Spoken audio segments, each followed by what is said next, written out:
from San Diego's news source. 10 News starts now. At this hour, CAL FIRE has called for more support to fight this raging wildfire in East County, which has already destroyed several homes.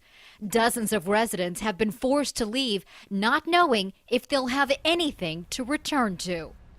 And within the past 15 minutes, we've learned the Shockey fire has grown to more than 1,700 acres and is just 10% contained. We just checked, and the winds are moving east and pushing the fire away from homes, but the danger is not over yet. Our crews have been on the fire lines since it ignited this afternoon near Campo. We begin with 10 News reporter Marianne Martinez with the devastation it's already created. Several homes here in Tierra del Sol have been reduced to ash, including this one. This morning, this was Boot Hill Ranch, lived in by the Stewarts. Tonight, all that's left is the chimney. It's a frightening scene San Diegans are all too familiar with.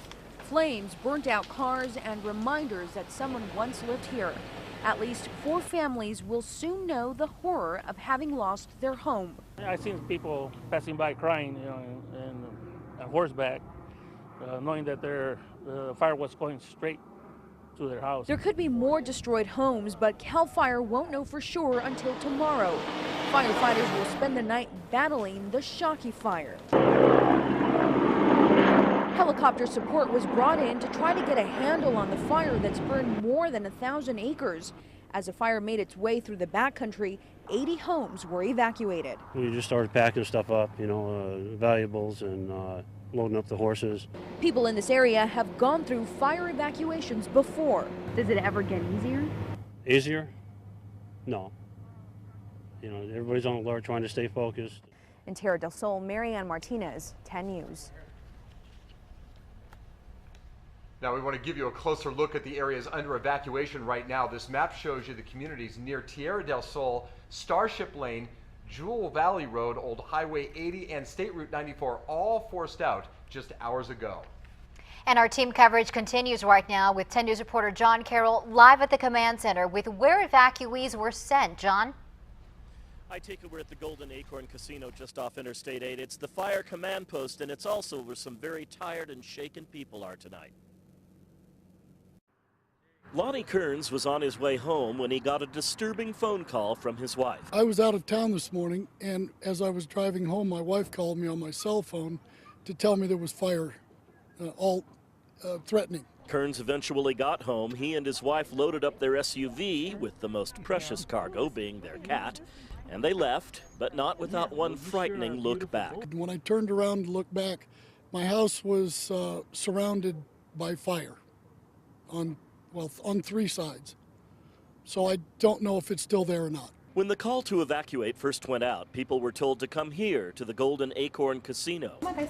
Later, the Red Cross set up a shelter at Mountain Empire High School. Chelsea Blanchard, her mother, her 2 children, and 3 dogs were the first to show up. We got the phone call and from the reverse 911, and they're like, it's a mandatory evacuation, go to the high school. And we're like, mandatory? So we went outside, and then of course you can see the clouds and smoke, and then we got kind of scared. But when it comes to the fate of the home she left behind in Boulevard, Blanchard is philosophical. A home's just a home. I don't care. I have what I have with me, and that's all that was important, to be honest. And from Lonnie Kearns, a similar outlook. What are your hopes at this point in the night? I hope that I can call you from my house tomorrow. Now, all 10 schools in the Mountain Empire District will be closed tomorrow. The aerial firefight gets underway tomorrow morning at 7:10. Live in Campo, John Carroll, 10 News. John, thank you, sir. And 10 News meteorologist Craig Herrera has been tracking the fires all afternoon and the wind speeds along the fire lines. He's here to show us what the winds are doing right now. And Craig, what's expected overnight by way of those winds? Chris, at this hour, within the past 10 minutes or so, they've picked up to about 6 miles per hour. They've been relatively calm for about an hour, but they've just started to pick up. They're starting to swing around to the from the northeast. Currently, it's about 64 degrees in the area. Relative humidity is 43%.